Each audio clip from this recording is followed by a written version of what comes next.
Көку. Саған не болған? Не? Біз кетіп барамыз. Тұр. Мен Джейкпін. Сен Нинасың ба? Тыңдашы, мен ойынға ақша үшін келдім. Сондықтан маған достар керек емес. Қарай көресің. Жарайды.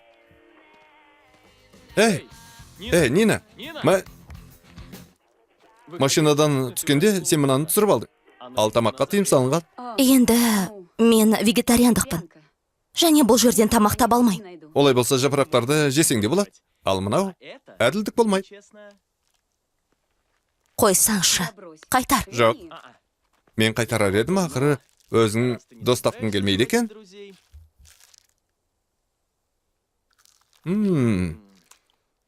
Дәмді екен.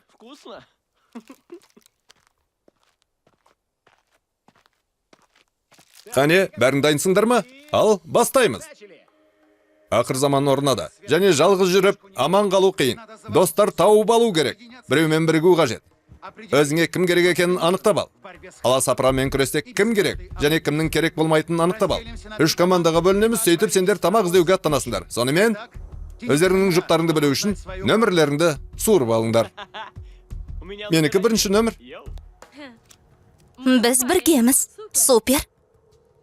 2-ші кімде? 2-ші менде, тек ол мүшеқаптың мөлшері. Жарайды енді.